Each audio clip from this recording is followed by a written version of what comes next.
Have you ever sat in a classroom, stared at the clock, and thought, why does this feel so completely disconnected from real life? You are definitely not alone. And honestly, it's not because learning is inherently boring, or because people are just lazy. It's because we are living with a seriously fractured system. So why does school feel so disconnected from real life? It's a creeping feeling shared by students, parents, teachers, and employers alike. Somewhere along the way, education stopped feeling like an open door to the future. Instead, it became this long, narrow hallway, packed with deadlines, intense pressure, and endless memorization. Basically, it's a system of rules that's delivering exhaustion instead of opportunity. Section 1. The real-world disconnect, a system out of touch. And this brilliantly illustrates the core issue. In the classroom, the focus is almost entirely on abstract formulas, historical dates, rigid essay structures, and dictionary definitions.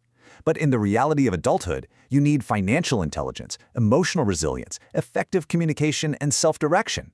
You can memorize the Pythagorean theorem perfectly, which is great, but try using that to negotiate a mortgage or do your taxes.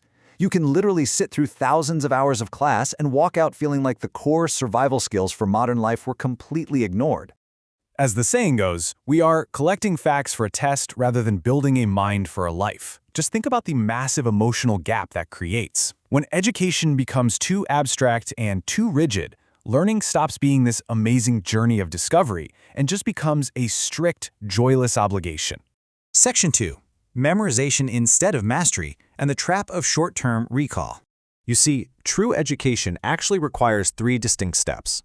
First, memorization. Sure, you need foundational facts and vocabulary, but memorization alone isn't understanding, which is grasping the true meaning of a concept. And understanding alone isn't application, actually using that knowledge in the real world. Real education absolutely must move through all 3. Yet, our current system constantly hits the brakes at step 1. We measure short-term performance for a Friday test instead of long-term capability for life. And stopping at memorization fails us because, let's face it, life's problems are messy. They do not fit neatly into separate chapters. In school, knowledge is split into these isolated little islands. Math is over here, history's over there, science is somewhere else. But life never behaves that way. Solving a community problem or running a business requires synthesizing numbers, psychology, ethics, and communication all at the exact same time. By teaching subjects but never teaching synthesis, we leave students completely stranded. Section 3. The teacher burnout ecosystem, an ecosystem problem. We have to talk about the human toll here too. Most teachers enter the profession to inspire, right? Not to be bureaucrats. But instead, they are crushed under endless lesson plans, admin reporting, towering class sizes, behavior management, exam pressure, parental expectations, and constant emotional labor. The reality is visually and mentally overwhelming. A broken education system is an ecosystem problem. The system expects teachers to be content experts, data analysts, disciplinarians, and counselors all at once. When the people doing the actual work are depleted, the whole structure just weakens from the inside.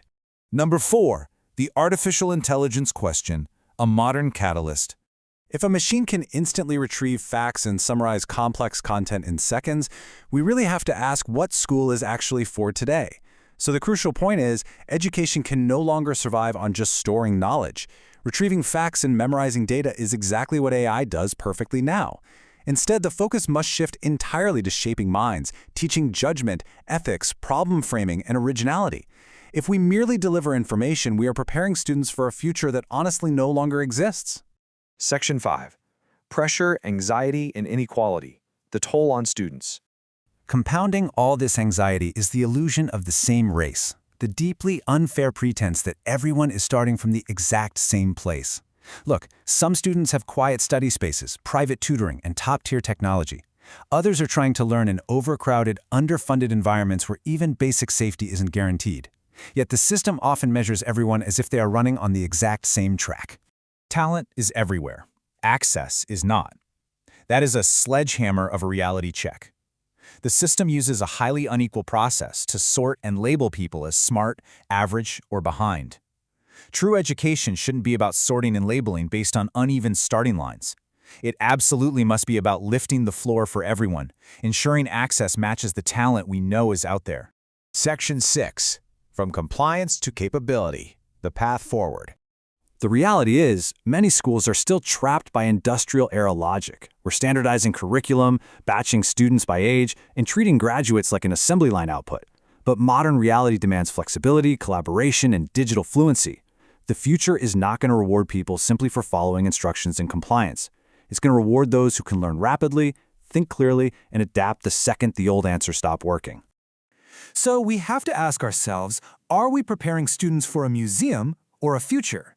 People don't complain about education because they hate it. They complain because they care deeply about what it could be. Recognizing these massive cracks in our current system isn't cause for despair at all. It's a hopeful, necessary first step, because only the systems we are willing to question can ever truly improve. If the future belongs to those who adapt and create, how will we change our schools to let them?